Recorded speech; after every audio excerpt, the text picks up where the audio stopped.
નમસ્કાર. Sardar Patel educational institute સંચાલિત Shrimati MS લખાણી કન્યા વિદ્યાલયમાં હું ગણિત શિક્ષક રોહન વાઘેલા ધોરણ 4 ના આપ તમામ વાલા ભૂલકાઓનું હૃદયથી સ્વાગત કરું છું. પ્રકરણ 6 ભંગાર વેચનાર. અને પહેલાના લેક્ચરમાં આપણે ત્રિરાશિ મુક્તા શીખ્યા હતા. ત્રિરાશિના આધારે ગાણિતિક પ્રક્રિયાઓ કઈ રીતે કરવી એની આપણે વિગતે માહિતીઓ મેળવી હતી. એ જ દાખલાને અનુરૂપ આજે તમારા પાઠ્યપુસ્તકમાં જે આગળ રકમ આપી છે એ મેં અહીં લખી છે અને એના આધારે આજે આપણે આગળના દાખલા ગણીશું. અહીં તમને લખેલું છે દિનુનું ભાવપત્ર. બરાબર. ચેપ્ટરનું નામ છે ભંગાર વેચનાર. મેં તમને કીધું કે તમારા ઘરે આપણા ઘરે જ્યારે ભંગાર ભેગો થાય, બરાબર, જે વધારાનો જે કઈ સામાન છે ભેગો થાય પછી ઘરના વડીલ કે કોઈ એ ભંગારની દુકાને એ વસ્તુને આપવા જાય, જેમાં રદ્દી કાગળ હોય, લોખંડ હોય, પિત્તળ હોય, પ્લાસ્ટિક હોય વગેરે XYZ કોઈ બી વસ્તુ હોય. તો એ જ્યારે દુકાને દેવા જાય છે ત્યારે દુકાન ઉપર એક ભાવપત્રક લગાડેલું હોય છે અને રોજે રોજ અથવા અમુક સમયે ભાવો બદલાતા હોય છે. અહીં તમે જોઈ શકો છો ભંગારનો પ્રકાર વર્તમાન પત્ર છે અને સામે આપ્યું છે 1 કિગ્રાની કિંમત. વર્તમાન પત્રનો જે ભાવ છે એ 1 કિલોના કેટલા રૂપિયા છે? 17 રૂપિયા છે. તમે છાપા, વર્તમાન પત્ર એટલે કે છાપા, ન્યૂઝપેપર, ઘરે ન્યૂઝપેપર ભેગા થાય પછી મમ્મી કે પપ્પા એક બેગમાં ભરી અને ભંગારવાની દુકાને એ દેવા જાય છે. એ જ્યારે દેવા જાય છે ત્યારે દુકાનદારનો ભાવ પૂછે છે કે શું ભાવ આવશે, અને દુકાનદાર કહે છે કે 1 કિલોના 17 રૂપિયા ભાવ ચાલે છે. તો વર્તમાન પત્રના 1 કિગ્રાના 17 રૂપિયા. એ જ રીતે લોખંડનો ભાવ છે. 1 કિગ્રા લોખંડના 24 રૂપિયા ભાવ છે. એ જ રીતે 1 કિગ્રા પિત્તળના 280 રૂપિયા છે. 1 કિગ્રા પ્લાસ્ટિકના રૂપિયા 11 છે અને 1 કિગ્રા રદ્દી કાગળના 8 રૂપિયા છે. દાખલા પછી ગણીશું. માત્ર કોષ્ટકને આધારે ઘણી વખત પેપરમાં પ્રશ્ન પૂછાતા હોય છે, તો એ પહેલા સમજી લઈએ. ઘણીવાર તમને એવો પ્રશ્ન પૂછાશે કે આપેલા ભંગારમાં સૌથી ઓછો ભાવ કોનો છે, તો તમારે શું કરવાનું? એની સામેનો ભાવ જોવાનો. બરાબર. એકમ બધાના સરખા છે, બધા જે ભાવ આપ્યા છે એ 1 કિગ્રા લેખે તમને આપેલા છે. વર્તમાન પત્રના 17 છે અને અહીં પૂરું થાય છે રદ્દી કાગળ જેના 8 રૂપિયા છે. તો સૌથી ઓછો ભાવ કોનો આવશે? વેરી ગુડ, રદ્દી કાગળ. 1 કિગ્રા રદ્દી કાગળના રૂપિયા 8 છે, જે આપેલા લિસ્ટમાં સૌથી ઓછામાં ઓછો ભાવ બતાવે છે. હવે એવું પૂછાય કે આપેલા ભાવપત્રકમાં સૌથી વધારે ભાવ કોના છે? તો તમારે જોવાનું 1 કિગ્રાના 17 રૂપિયા, 24 રૂપિયા, 280, 11 રૂપિયા અને 8 રૂપિયા. તેમાં તમે જોઈ શકો છો 280 છે એ સૌથી વધારે પડતી રકમ છે. તો કોની છે? તો પિત્તળના. તો તમે કહી શકો કે આપેલા ભાવપત્રકમાં પિત્તળનો જે ભાવ છે રૂપિયા 280 છે, જે સૌથી વધારે છે. તો આવી રીતે સામાન્ય પ્રશ્નો પણ ઘણી વખત પૂછાતા હોય છે. બરાબર. હવે આપણે દાખલા જોઈએ. અહીં તમને કીધું છે 63 કિગ્રા પ્લાસ્ટિક માટે દિનુ કેટલી રકમ ચૂકવશે. હવે અહીં મેં કીધું એમ પહેલા તમે પ્લાસ્ટિક જુઓ ક્યાં આપેલું છે, તો કે વેરી ગુડ, અહીં પ્લાસ્ટિક બતાવ્યું છે. હવે પ્લાસ્ટિકનો ભાવ કેટલો છે? તો કે 11 રૂપિયા. તો મેં કીધું સૌપ્રથમ દાખલો ગણતા પહેલા આપણે બે ત્રિરાશિ મૂકીશું, એક વિગતે અને એક ટૂંકમાં. કઈ રીતે? 1 કિગ્રા પ્લાસ્ટિકની કિંમત રૂપિયા 11 છે, તે આપણે લખીશું. 1 કિગ્રા પ્લાસ્ટિકની કિંમત રૂપિયા 11 છે. 1 કિગ્રા પ્લાસ્ટિક રૂપિયા 11 છે. પ્રશ્ન શું પૂછ્યો છે? 63 કિગ્રા પ્લાસ્ટિક માટે દિનુ કેટલા ચૂકવશે? તો હવે આપણે લખીશું તો 63 કિગ્રા એકમ નીચે એકમ આવશે. 63 કિગ્રા પ્લાસ્ટિકની પછીનું બધું એમ પ્લાસ્ટિકની કિંમત કેટલી? પ્રશ્ન ચિહ્ન. આ આપણે ત્રિરાશિ લખીને મૂકી. હવે આ જ ત્રિરાશિને ટૂંકમાં મૂકીશું. મેં તમને કીધું એમ પહેલા શું આવશે? કિગ્રા અને ભાવ. 1 કિગ્રા પ્લાસ્ટિકના 11 રૂપિયા. તો અહીં 1 કિગ્રા પ્લાસ્ટિક ભાવ છે 11 રૂપિયા. ગોતવાનું શું છે? 63 કિગ્રા. તો અહીં લખીશું 63 કિગ્રા માટે કેટલા રૂપિયા ચૂકવશે ગોતવાના છે. એટલે આપણે ખાલી જગ્યા બાકી રાખી છે. હજી એક વખત સમજી લેજો. 1 કિગ્રા પ્લાસ્ટિક માટે રૂપિયા 11 હોય તો 63 કિગ્રા પ્લાસ્ટિકના કેટલી કિંમત થાય? એની ટૂંકમાં ત્રિરાશિ મૂકી. અહીં કિગ્રા લખ્યા, અહીં ભાવ લખ્યો. બરાબર? 1 કિગ્રાના 11 રૂપિયા તો 63 કિગ્રાના કેટલા? હવે ચોકડી ગુણાકાર કરવાનો. 63 નો 11 સાથે બરાબર કરી 63 ગુણ્યા 11 નીચે 1 કિગ્રાના સામે, પણ સામે કોઈ સંખ્યા આપી નથી તો આપણે પ્રશ્નાર્થ ચિહ્ન મૂકીશું. 1 ગુણ્યા પ્રશ્નાર્થ ચિહ્ન બરાબર કરી 63 ગુણ્યા 11. મેં તમને કીધું મૌખિક ગણતરી આપણે ક્યારેય કરવાની નહીં. હજી તમારું ધોરણ નાનું છે એટલે ગણતરી આપ કરવાની, ગુણાકાર બાકાત થશે. તો આપણે ગુણાકાર કરીશું રફકા 63 ગુણ્યા 11. બે રકમ છે એટલે 10, 1 તેરી 3, 1 6 6. હવે આનો વારો 1 તેરી 3, 1 6 6. સરવાળો કરો 3 ના 3 6. 6 માં 3 ઉમેરો 7 8 અને 9 નીચે આવશે 9. આ 6 નીચે ઉતારે. જવાબ આવ્યો 693. તો અહીં લખીશું 693 છેદમાં 1, કારણ કે એની સાથે પ્રશ્નાર્થ ચિહ્ન છે. રકમ આપી નથી એટલે આપણે એકના એક આમ નામ લેવાનું. મેં તમને કીધું છે જ્યારે નીચે 1 આવી જાય ત્યારે ઉપર આવે આપણે શું મળશે? જવાબ. તો 693 રૂપિયા જવાબ મળ્યો. હજી એક વખત સમજી લો. 83 મૂકી, પછી ચોકડી ગુણાકાર કર્યો. 63 નો 11 સાથે, 1 નો આ સંખ્યા સાથે. સંખ્યા નથી આપી એટલે પ્રશ્નાર્થ ચિહ્ન લઈ. 63 ગુણ્યા 11 નીચે 1 ગુણ્યા પ્રશ્નાર્થ ચિહ્ન. મેં કીધું છે બાજુ બાજુની સંખ્યાનો ગુણાકાર થાય. બરાબર? 63 ગુણ્યા 11 એનો જવાબ આવ્યો 693. નીચે 1 ગુણ્યા પ્રશ્નાર્થ ચિહ્ન, કોઈ સંખ્યા નથી એટલે 1 ના 1 આમ. ઉપર નીચેનાનો ભાગાકાર થાય. તમે ભાગાકાર કરશો તો આ જવાબ મળશે. અથવા મેં તમને કીધું જ્યારે નીચે 1 આપેલા હોય ત્યારે ઉપર આવેલો એ આપણો જવાબ છે. તો 693 રૂપિયા આવ્યા. તો નીચે લખીશું કે દીનું જવાબ કરીને લખીશું દીનું રૂપિયા દીનું 63 કિગ્રા પ્લાસ્ટિક માટે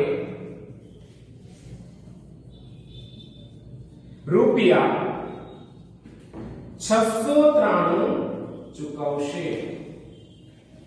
બરાબર? તો આ જે આવ્યો એ આપણો જવાબ છે. તમારે તમારી ફાઇલ બુકમાં આ આખો જ દાખલો ઉતારી લેવાનો છે.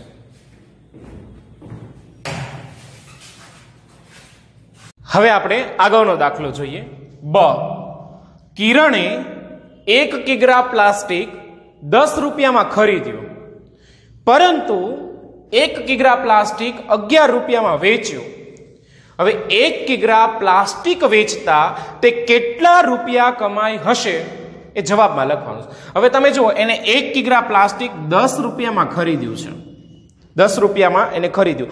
હવે એ જ પ્લાસ્ટિક, એ જ 1 કિલો પ્લાસ્ટિક એને બહાર જઈ અને 11 રૂપિયામાં વેચી દીધું. કેટલામાં વેચ્યું છે? 11 રૂપિયામાં. તો 1 કિલો પ્લાસ્ટિક એને વેચ્યું તો એ કેટલા રૂપિયા કમાય હશે? બરાબર? આમ નામ તમને જવાબ તો આવી જ જાય છે, પણ આપણે ગણતરી કરીશું. બરાબર છે? અહીં લખીશું 11 રૂપિયા વેચાણ કિંમત ઓછા 10 રૂપિયા ખરીદ કિંમત. બાદ બાકી કરીએ.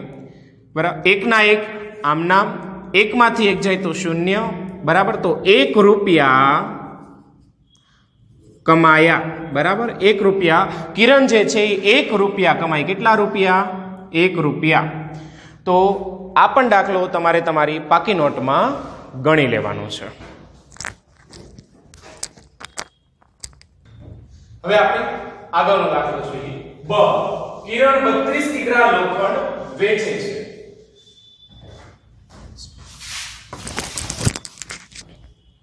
બ કિરણ 32 કિગ્રા લોખંડ વેચે છે। એમાં પ્રશ્ન પહેલો, દીનુ 32 કિગ્રા લોખંડના કેટલા રૂપિયા ચૂકવે છે? હવે કિરણ છે દીનુ પાસે જાય છે અને 32 કિગ્રા લોખંડ આપી દે છે। તો હવે દીનુ જે છે એ આ 32 કિગ્રા લોખંડના કેટલા રૂપિયા તેમને આપશે?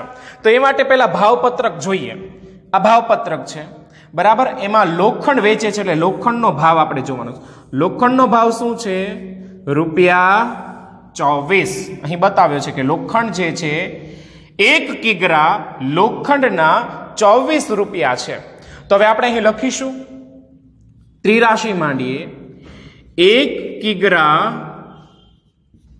લોખંડનો ભાવ 24 હોય, રૂપિયા 24 હોય તો 32 કિગ્રા ગોતવાનું છે। એટલે 32 કિગ્રા લોખંડનો ભાવ કેટલા રૂપિયા થાય? કેટલા રૂપિયા થાય? પ્રશ્નાર્થ ચિહ્ન। હવે આપણે આ જ ત્રિરાશિને ટૂંકી રીતે મૂકીએ। કિગ્રા અને ભાવ। હવે અહીં લખીશું 1 કિગ્રા લોખંડના 24 રૂપિયા। તો 1 કિલો અને સામે 24 રૂપિયા। 1 કિગ્રા અને અહીં 24 રૂપિયા, બરાબર। તો 32 કિગ્રા ગોતવાના છે। તો 32 કિગ્રા સામે પ્રશ્નાર્થ ચિહ્ન, કારણ કે આપણે આપ્યું નથી, આપણે ગોતવાનું છે। તો હવે ચોકડી ગુણાકાર 32 નો 24 સાથે ગુણાકાર કરીએ। 32 ગુણ્યા 24 નીચે 1 ગુણ્યા પ્રશ્નાર્થ ચિહ્ન 1। 32 ને 24 સાથે ગુણાકાર કરીએ। મેં કીધું એમ આપણે રફકામ કરીશું। 32 ગુણ્યા 24, બે રકમ છે એટલે 0, 2 દુ 4, 2 તેરી 6, 4 દુ 8, 4 તેરી 12, 8 ના 8, 4 ને 2 6, 6 ને 1 7, 768 નીચે 1 ના 1 આમના। 32 નો 24 સાથે ગુણાકાર કર્યો, જવાબ આવ્યો 768। 1 ગુણ્યા પ્રશ્નાર્થ ચિહ્ન એટલે 1 ના 1 આમના। મેં કીધું છે નીચે ઉપર આવ્યો એ આપણો જવાબ 768 રૂપિયા। એ શું છે? આપણો જવાબ મળ્યો। તો અહીં લખીશું, જવાબ કરી અને લખીશું કે દીનુ 32 કિગ્રા લોખંડના રૂપિયા 768 ચૂકવશે, બરાબર। કેટલા? 768 રૂપિયા ચૂકવશે। હજી એક વખત સમજી લઈએ। અહીં પ્રશ્ન પૂછ્યો છે તમને કે દીનુ 32 કિગ્રા લોખંડના કેટલા રૂપિયા ચૂકવશે? તો અહીં આપણે જોઈએ કે 1 કિગ્રા લોખંડના 24 રૂપિયા ભાવ છે, એટલે આપણે લખ્યું કે 1 કિગ્રા લોખંડનો ભાવ ₹24 હોય તો 32 કિગ્રા લોખંડનો ભાવ કેટલો થાય? તો નીચે લખ્યું કિગ્રા અને ભાવ। 1 કિગ્રાના 24 રૂપિયા તો 32 કિગ્રાના કેટલા? 32 ગુણ્યા 24 અહીંયા લખ્યા, 32 ગુણ્યા 24 બરાબર 768। નીચે 1 ગુણ્યા પ્રશ્નાર્થ ચિહ્ન એટલે 1 ના 1 આમના। ઉપર નીચેનાનો ભાગાકાર થાય, તમને જવાબ મળશે 768 રૂપિયા। ઉપર આવ્યો એ આપણો જવાબ। તો 32 કિગ્રા લોખંડના દીનુ રૂપિયા 768 ચૂકવશે। હવે આપણે આગળનો દાખલો જોઈએ।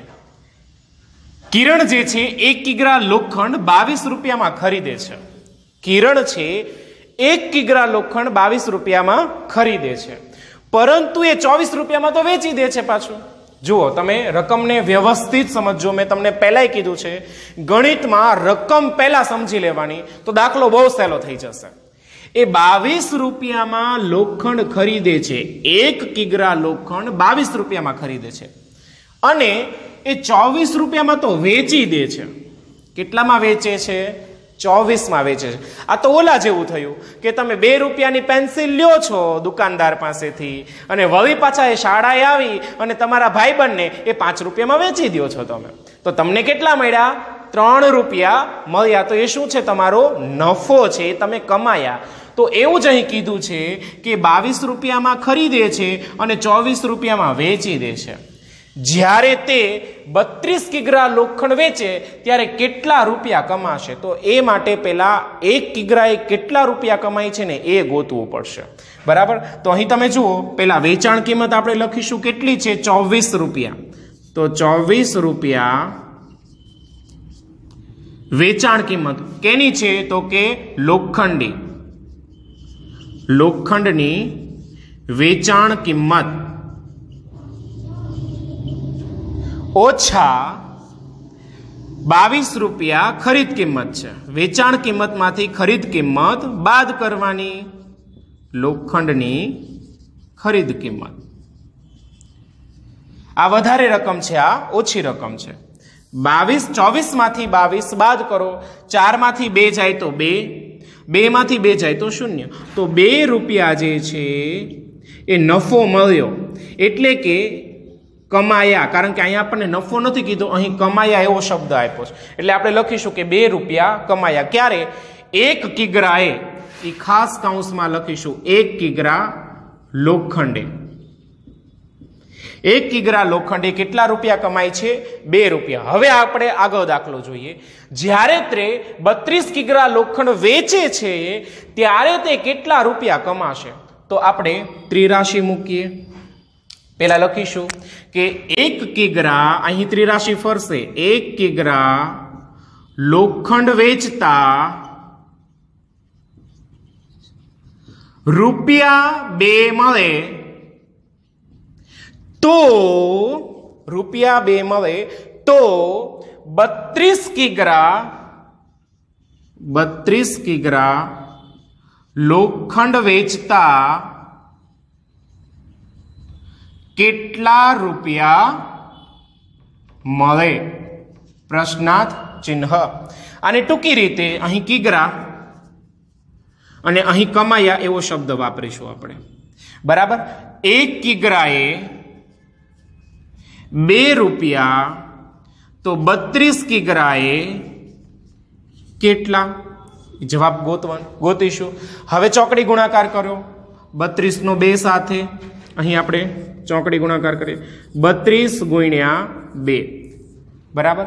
1 નો આ સંખ્યા સાથે, અહીં સંખ્યા આપી નથી એટલે પ્રશ્નાર્થ ચિહ્ન લખીશું. 1 ગુણ્યા પ્રશ્નાર્થ ચિહ્ન.